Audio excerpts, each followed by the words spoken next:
ராஜேஷ், தொடர்ந்து சட்டமன்ற தேர்தல் 2026 தமிழகத்தில் எப்படியாவது கால் ஊனிரணும் அப்படின்னு பாஜக தீவிரமாக ஒரு முனைப்பில் காய்களை நகர்த்திட்டு வரதை நம்ம பார்க்க முடியுது. இந்த சூழலில் தற்போது இன்னும் சற்று நேரத்தில் பிரஸ் மீட்டை சந்திக்க போகிறாரு திரு அமித்ஷா அவர்கள். இந்த நிலையில் பாஜக தரப்பிலிருந்து தற்போது வரைக்கும் அங்கே யாரெல்லாம் வந்திருக்கிறாங்க, அது தொடர்பான விவரங்கள். வணக்கம். தற்போது பாஜகவை பொறுத்தவரையில் பாஜகவில் செய்தி தொடர்பாக இருக்கக்கூடிய ஒரு சிலர் மட்டும் இங்கே வந்திருக்கிறார்கள். குறிப்பாக கரு நாகராஜன் அவர் வந்திருக்கின்றார். இது போன்று ஒரு சிலர் மட்டும்தான் இருக்கிறார்கள். பெயர் சொல்லக்கூடிய அளவிற்கு முக்கியமான மாநில நிர்வாகிகளாக யாரும் வரவில்லை. எனவே மேற்கொண்டு அதாவது அமித்ஷா அவர்கள் வரும்போதுதான் சில தலைவர்கள், அதாவது முருகன் அவர்கள், அண்ணாமலை அவர்கள், இவர்கள்லாம் அவரோடு சென்றிருக்கக்கூடிய காரணத்தால் அவர் இந்த பத்திரிகையாளர் சந்திப்புக்கு இந்த அறைக்கு வரும்போது அவரும் சேர்ந்து வருவார் என எதிர்பார்க்கப்படுகின்றது.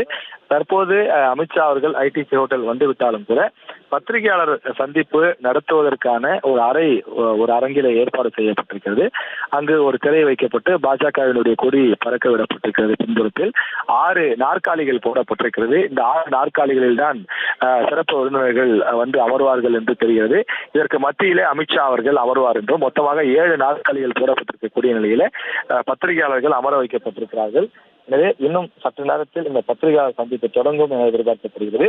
காலையிலிருந்து எதிர்பார்க்கப்பட்ட செய்தி என்பது இந்த பத்திரிகையாளர் சந்திப்பில் அதிமுக பாஜக கூட்டணி உறுதியாவது சம்பந்தமான அதிகாரப்பூர்வ அறிவிப்பு இருக்கும் என எதிர்பார்க்கப்பட்டது. ஆனால் தற்போது வரை அதிமுக தலைவர்கள் யாருமே இந்த இடத்திற்கு வராத நிலையில் அப்படி ஒரு சந்திப்புக்கு ஏற்பாடு செய்யப்பட்டு அது பாதியில் நிறுத்தப்பட்டதா அல்லது அந்த சந்திப்பு திட்டமிடப்படவில்லையா என்ற ஒரு சந்தேகம் வருகின்றது. காரணம், 2 தரப்பிலும் ஒரு தகவலாகத்தான் சொல்லப்பட்டதை தவிர எந்த ஒரு தலைவரும் அதிகாரப்பூர்வமாக பாஜக தரப்பிலிருந்தோ அல்லது அதிமுக தரப்பிலிருந்தோ அதிகாரப்பூர்வமாக நாளை நாங்கள் கூட்டணியை அறிவிக்கின்றோம், பத்திரிகையாளர் சந்திப்பை இதற்காக நடத்துகிறோம் என்று தெரிவிக்கவில்லை. இதை பொறுத்திருந்து நாம் பார்க்க வேண்டும்.